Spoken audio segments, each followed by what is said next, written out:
Hi, I'm Bart Hanson. I'm the owner and operator of CrushLivePoker.com. The following hand comes from our call-in show that we record at 4:45 p.m. Pacific Time every Monday. If you want to call in your hand, check out the phone number in the description. Hey man, can you hear me? Yep. All right. Yeah, I have a hand I want to talk to you about. It's Queen from the small blind. Okay. So let's tell us where you're playing out of and the stack sizes Yeah, and stuff. Yep. It's a home game. Okay. And we play 2-5, and we have a rock. The way our rock straddle works is it comes out on the button or under the gun, whichever comes first. Okay. Does that make sense? Yeah, you've been playing you've been playing a lot of high-low, right? You've been posting the CLP forums, a lot of high-low hands. Yeah. Is that right? Yeah. We play a lot of high-low here too. Okay. Yes, that is correct. So how deep are you? We're 1,200 effective. Okay, and there's a $15 straddle under the gun, is what you said, right? There's a $15 straddle under the gun. Okay, and it's a 2-5. And it's 2-5. Okay. But tonight, most of the hands are going 2-5-15. I came in late, and it's like 7-handed, and it's a really good game. It's a really gambly, loose game. And the villain in question is a younger guy. He's playing, very loose, but post flop, he's not really making any moves. He's playing pretty straightforward, I would say, post flop. Okay. So he has a $1,200 stack, and he opens under the gun to 55. Okay. And it folds around to me in the small blind. So he opens under the gun, +1 to the left of the straddle, right? Is that right? Right, to the left of the straddle. So, okay. Yeah, under the gun 1. Okay, so this is like a 2-5-15 game because you guys are playing 15 every single hand. Right. Yes. Okay. Yes. But again, it's interesting because the pots do get very bloated pre-flop with the straddle and the large pre-flop sizing. Mm-hmm. But I did make a comment on the forums, but at its core, it is still a 2-5 game. So the bets get big. The pots get big, and people don't really take into account the pot size. They just look at they look at the bet size, and it's like really big. Yeah, right. It's like any other sort of.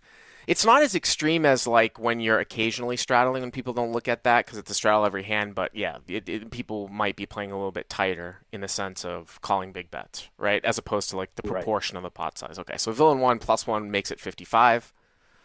Yep. And I have the Queen of Clubs and the Queen of Diamonds in the small blind, and I make it 200. So it gets folded to you.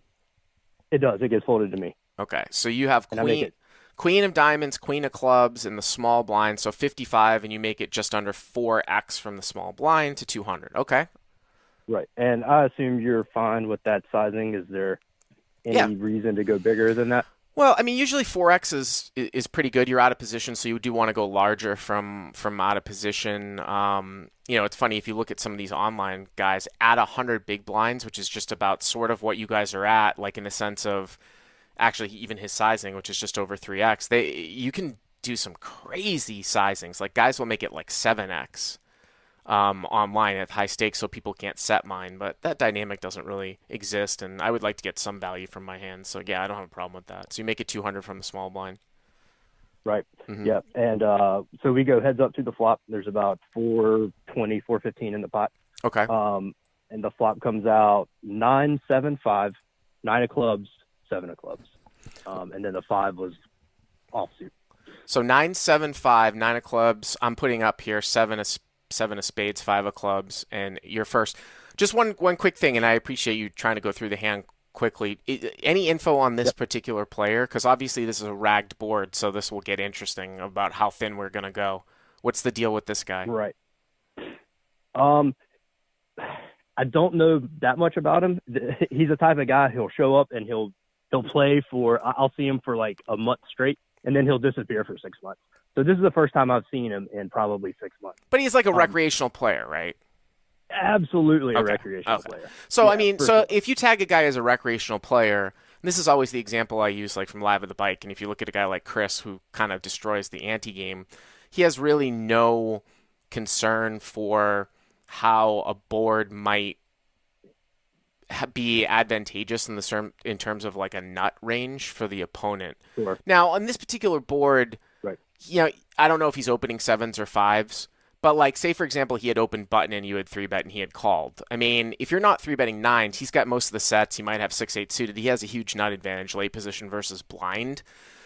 But Right. But he he opened under the gun. he opened under the gun. But the point that I'm trying to make though is that I kind of throw. I mean, I keep that in the back of my mind against recreational players, but Hmm. I definitely make the exploit of sometimes just blindly just trying to get max value for my overpairs because guys just won't attack this type of board like they could, recognizing certain ranges.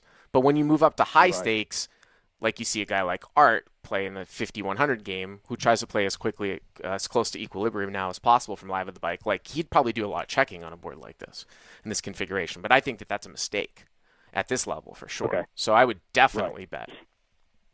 Okay. Yeah. And I did decide to bet, and I got some differing feedback. I posted it up in the forums Okay. on my bet sizing. Yep. So I chose a bet of 150, and I guess my reasoning for that was to basically just keep his range wide. I mean, I didn't. I basically wanted the action. I felt like on that board with him opening under the gun, that I had the best hand, 9 times out of 10. So the board doesn't really concern me, and it doesn't concern me that like he's going to try to attack that board, like you were saying. Yeah, I Um, mean, and then the other so thing like that the other thing too is that when you bet 150 here, if he makes the call, you really only have a pot size bet left, right? I mean, you've got like what, like 850 left, and the pot's gonna be like maybe just over a pot size bet left, right? Something like that. So you can get the yeah, so money the in. pot's like 420, and Yeah, if he makes the call here, it's going to be like right. It's 720. just over like a pot size bet. So I don't mind the bet, for the reasons that you talked about. Right. So you bet Okay. 150. Yep. I mean, so you think that's better than just betting like 300 here? I feel like 300, it's going to make him play. I don't know. I think he might pill with a nine, maybe pocket eights. He might call with ace king Or a, if you yeah ace king or ace queen if you size down too a little bit too. I don't mind it sure. with these. I got to be honest with you. I don't Okay. mind it with these stack sizes. Yeah. Okay. Yeah. All right. Yep. So I bet 150, and he pretty quickly calls. Okay. Um, the turn is another brick. It's like the 4 of diamonds. So it doesn't put a backdoor flush draw. I know that. Okay. And it doesn't really change anything. So here is another spot where I was kind of torn on my sizing. Um, I guess in my mind, since I sized down on the flop a little bit, Yeah. I wanted to continue with that small sizing, I guess. Mm-hmm.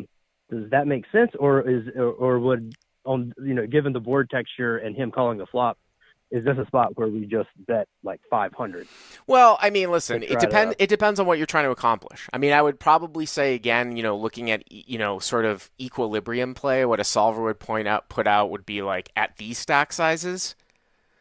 If he would, if the Right. with those ranges, like you could probably just overbet this turn. But I know what you're trying to do. So it's I'm trying to whatever. like Yeah, massage the you're money. trying to reel him in, and you don't think he has aces and kings. So I mean, if you bet 275 and he calls, the pot's gonna be like over 1250, and you're gonna have like a half pot size bet left, right? Something like that. Yeah. Right. Right. Yeah. So I Um, mean I don't mind it. I mean I might go.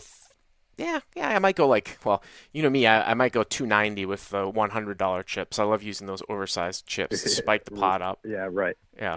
Right. Okay. So I bet 275, Okay. and yeah, I mean everyone just thought that was too small of a bet. Yeah, but I mean, But aren't you yeah, you're left with 425? You've got what, like 500 left, right? like After the five, bet? like just under 600, like 575 left. Yeah, why would that be too Yes, when he small? calls. I don't know why that would be too small. Well, they were saying, like if he does happen to have like a flush draw. Well, and that was another like small bit of information. Like I have the queen of clubs, so I feel like it just reduces the flush draws that he can really have because it blocks the ace queen, the king queen flush draws. Yeah. Yeah, true. Right? So, I mean, that's yeah. yeah. Um, so yeah, I bet 275, Uh-huh. and again he calls. Okay. So, and at this point, I'm putting him on like jacks or tens, Mhm. or possibly like ace king of clubs, ace jack of clubs, and that's really about it. I feel Uh-huh. like I would have heard from a set. Mm-hmm. Um, and I don't know if he's opening eights under the gun. It's possible. Yeah. He might be holding on with eights with a gut shot. Yeah. Um, but I am planning on shoving the river Mm-hmm. if I get like a good river. Okay. So tell me if you think this is a good river. The river is the 10 of spades. 10 of It spades. doesn't. Yep, it doesn't complete the front door flush. 10 of spades. So the pot is 1265, and you put in 275, Right. 150 is 425, and 200 is 625. So you've got 575 left. So just under a half pot size bet. Now, obviously, you're concerned about tens, but now there's only three combos of tens. There are six combos of jacks.